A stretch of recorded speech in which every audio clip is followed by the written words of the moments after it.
Good morning students. सो हम अब next part पढ़ रहे हैं, the part of a sentence. Okay, so इससे पहले हमने क्या पढ़ाया था, सेंटेंस की डेफिनेशन बताई थी, उसके बारे में उसकी थोड़ी एक्सरसाइजेस की थी। अब हम पार्ट ऑफ द सेंटेंस से स्टार्ट कर रहे हैं। ठीक है, so part of the sentence क्या है? A sentence is made up of two parts, namely the subject and a predicate. So जो सेंटेंस होता है वो दो पार्ट से बना हुआ होता है, एक सब्जेक्ट होता है उसमें और एक प्रेडिकेट होता है। तो सब्जेक्ट क्या होता है, तो यहाँ पर देखते हैं, it is that part of a sentence which tell who and or what the sentence is about।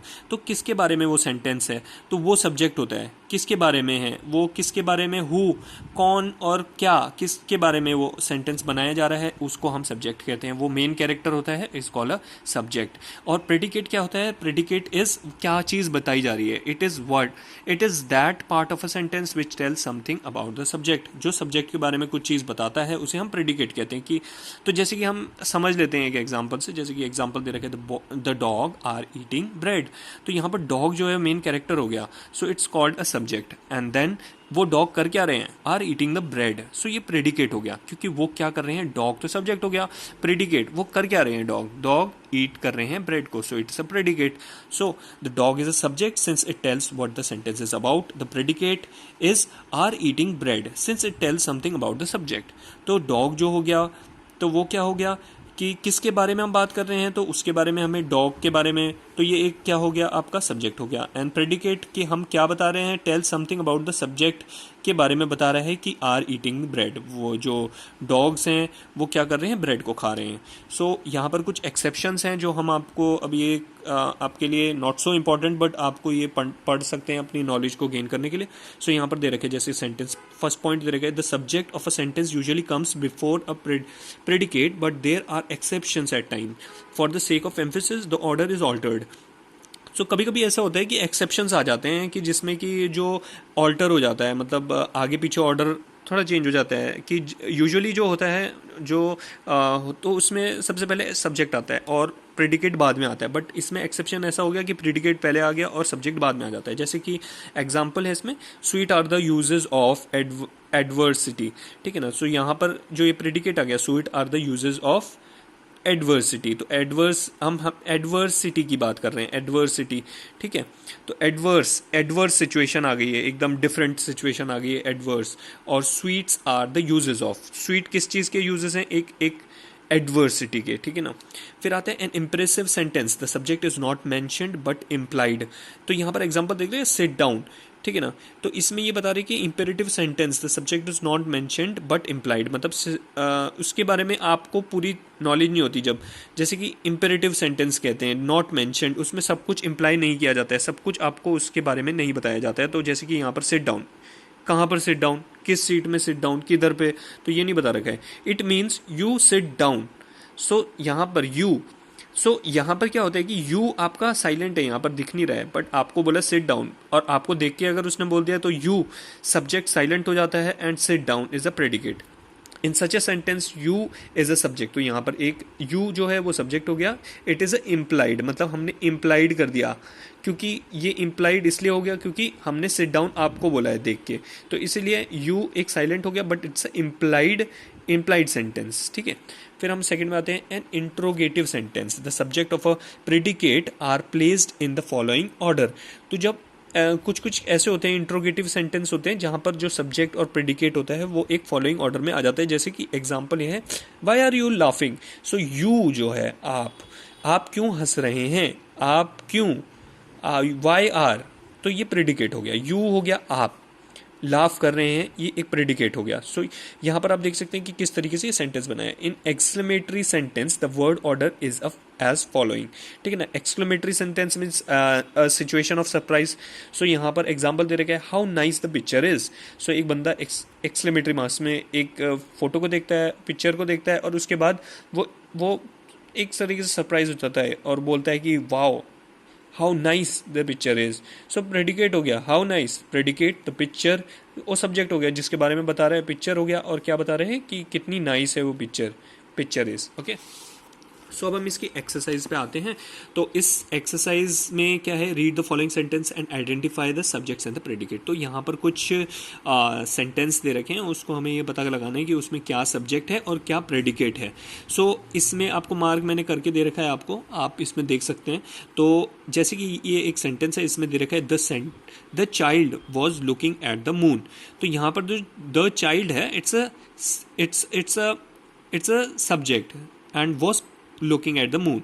So was, तो वो जो चाइल्ड है इट्स अ सब्जेक्ट एंड वो क्या कर रहा है, वो लुक कर रहा है मून पे। तो लुकिंग एट द मून, तो लुक कर रहा है मून पे, तो ये एक प्रेडिकेट हो गया। ओके, सेकंड में आते हैं, द पार्क लुक ब्यूटीफुल। जो पार्क है वो लुक करता है ब्यूटीफुल। तो इसमें मेन क्या है, सब्जेक्ट क्या है, द पार्क है, और जो हमारा प्रेडिकेट है वो है लुक्स ब्यूटीफुल, जो कि एक सब्जेक्ट के बारे में बता रहा है कि लुक ब्यूटीफुल करता है, तो इट्स अ प्रेडिकेट। सो यहाँ पर हम थर्ड पे आते हैं, birds built nest on tree. तो यहाँ पर हम किसकी बात कर रहे हैं, मेन कैरेक्टर कौन है, बर्ड्स है, बर्ड्स के बारे में हम बात कर रहे हैं। ठीक है, तो ये आपका हो जाएगा आपका subject. Then builds nest on tree. So वो क्या करते हैं, बर्ड्स क्या करती हैं, बिल्ड करती हैं नेस्ट ऑन द ट्री, तो it's a predicate. Then fourth में आते हैं, द टीचर पनिश्ड अस। तो जो टीचर है, टीचर ने क्या किया, हमें पनिश किया। ठीक है, तो टीचर जो हो गया मेन सब्जेक्ट हो गया, एंड पनिश्ड अस ऐसे ही प्रेडिकेट हो गया। All the boys begin to laugh. All the boys मतलब जितने भी लड़के हैं वो क्या है, हंसना स्टार्ट कर दिया, बिगिन टू लाफ। तो ऑल द बॉयज जो हो गया वो सब्जेक्ट हो गया, क्योंकि हम इनके बारे में बात कर रहे हैं, और उन्होंने क्या किया, begin to laugh. My friend promised me all help. So मेरे जो फ्रेंड हैं उन्होंने मेरे को प्रॉमिस किया हेल्प के लिए, सारी हेल्प के लिए। सो मेरे फ्रेंड जो एक सब्जेक्ट हो गया, और प्रेडिकेट क्या हो गया, promise me all help. She showed me her album. So उसने, she is a main character, so it's a subject, showed me her album is a predicate. Many people lost their homes in the flood. So यहाँ पर दे रखा है many people, कितने, कौन, किसके बारे में बात करें, हम पीपल के बारे में बात करें। उन्होंने क्या किया, प्रेडिकेट है, क्या हुआ उन लोगों के साथ, लॉस्ट देयर होम, उन्होंने उनकी जो घर थे वो लॉस हो गए, जब फ्लड आया, बाढ़ आई, तो उसकी वजह से उनके जो घर हैं वो तहस नहस हो गए। ठीक है, फिर नेक्स्ट हम पार्ट में जा रहे हैं, काइंड ऑफ सेंटेंसेस। सो अलग अलग टाइप के सेंटेंसेस होते हैं, तो वो किस तरह के होते हैं, तो किस किस तरह डिफरेंट टाइप्स ऑफ सेंटेंस कौन कौन से होते हैं, तो वो हम इसमें अब देखते हैं। There are 4 kinds of sentences. 4 तरह के सेंटेंसेस होते हैं, असर्टिव एंड डिक्लेरेटिव सेंटेंस। ठीक है, तो इसकी स्टेटमेंट क्या है हम देखते हैं। सेंटेंस दैट स्टेट्स और declare something is called assertive और डिक्लेरेटिव सेंटेंस। जो भी चीज़ डिक्लेयर करती है कुछ चीज़ को, कोई भी सेंटेंस कुछ चीज़ को डिक्लेयर करता है, तो उसको हम असर्टिव और डिक्लेरेटिव सेंटेंस कहते हैं। जैसे कि एग्जांपल मैं देता हूँ आपको, we should love our country. So यहाँ पर एक आपको असर्टिव सेंटेंस दे दिया कि वी शुड, हमने आपको ये बता दिया कि हमें क्या करना चाहिए, अपनी कंट्री को लव करना चाहिए। तो ये एक असर्टिव हो गया कि हमने असर्ट कर दिया, आपको एक तरीके से डिक्लेयर कर दिया समथिंग कि आपको लव ही करना चाहिए। Okay, but that old lady is a artist. ठीक है, तो यहाँ पर है, तो हमने असर्ट कर दिया, हमने आपको एक चीज़ डिक्लेयर कर दिया समथिंग कि वो लेडी जो है वो एक बहुत ही अच्छी आर्टिस्ट है, बहुत ही अच्छी आर्टिस्ट है, किसी एक कला, एक बहुत अच्छी कला, जो कला कर, जो भी कोई होगी, may be a painting, may be anything, कोई मूर्ति बनाती होगी, जो भी कुछ होगी, तो आर्टिस्ट है वो, किसी एक प्रोफेशनल में एक बहुत अच्छी आर्टिस्ट है, एक ओल्ड लेडी। सो यहाँ पर हम और चीज़ें भी देखते हैं, जैसे कि there are 2 types of assertive sentences, they are explained below. So यहाँ पर कुछ और भी असर्टिव सेंटेंस होते हैं, इसी के सब डिविजन्स हैं ये। सो आप देख सकते हैं कि असर्टिव सेंटेंस किस किस तरह के होते हैं। एक तो अफर्मेटिव सेंटेंस होता है और एक नेगेटिव सेंटेंस होता है। तो अफर्मेटिव सेंटेंस होता है, it conveys a positive response और मीनिंग। जो भी चीज़ जो पॉजिटिव सेंस बना रहा है उसे हम जो अफर्मेटिव सेंटेंस बोलते हैं, और negative sentence is that conveys a negative response और मीनिंग। तो ऐसा सेंटेंस जो कन्वे करता है किसी नेगेटिव चीज़ को, तो उसे हम नेगेटिव सेंटेंस कहते हैं। फॉर एग्जांपल, जैसे यहाँ पर दे रखा है, she walks in the morning daily, so it's affirmative. So इसमें कुछ भी नेगेटिव नहीं है, सो इट्स अफर्मेटिव सेंटेंस। उसमें साफ बता रहे हैं कि वो क्या करती है, सुबह सुबह रोज वॉक पे जाती है। सो यहाँ पर ये एक अफर्मेटिव होगा। I did not play game with him, ठीक है ना, तो वो बोल रहा है I did not play game with him, मतलब मैं उसके साथ गेम नहीं खेलता हूँ। सो नहीं खेलता हूँ मैं, मतलब एक नेगेटिव सेंटेंस हो गया। So I do not play game. So हम एक्सरसाइज पे आते हैं। तो यहाँ पर exercise, read the following sentences and tick the assertive and declarative sentence. तो हमें जो हमने अभी पढ़ा है असर्टिव एंड डिक्लेरेटिव, उसके हमें बताना है कि ये असर्टिव और डिक्लेरेटिव सेंटेंस है या नहीं है। तो सबसे पहले हम स्टार्ट करते हैं, the sun sets in the west. तो यहाँ पर क्या होता है, sun sets in the west. So ये एक साफ बता रहा है कि जो सन होता है वो वेस्ट पे क्या करता है, सेट करता है, मतलब डूबता है एक तरीके से। तो ये एक करेक्ट सेंटेंस हो गया, असर्टिव सेंटेंस हो गया, क्योंकि इसमें हमें सब कुछ पता चल रहा है, ये हमको डिक्लेयर कर रहा है समथिंग कि सन जो होता है वेस्ट पे डूबता है, ठीक है। सो सेकंड पे आते हैं, where does you go in the evening. तो यहाँ पर एक क्वेश्चन पूछ लिया गया है, क्योंकि ये असर्टिव सेंटेंस नहीं है, वो पूछ रहा है, क्वेश्चन पूछ रहा है। सो इट्स नॉट असर्टिव और डिक्लेरेटिव सेंटेंस, हो हम यहाँ पर क्रॉस कर देते हैं। हाउ ओल्ड आर यू कविता। तो इसमें भी कोई हमारे को असर्ट नहीं हो रहा है, कोई भी चीज़ हमें मतलब इम्प्लाई नहीं हो रही है, कुछ भी डिक्लेयर नहीं हो रहा है, तो इसलिए हम इसे क्रॉस कर देते हैं, ये भी आंसर नहीं है।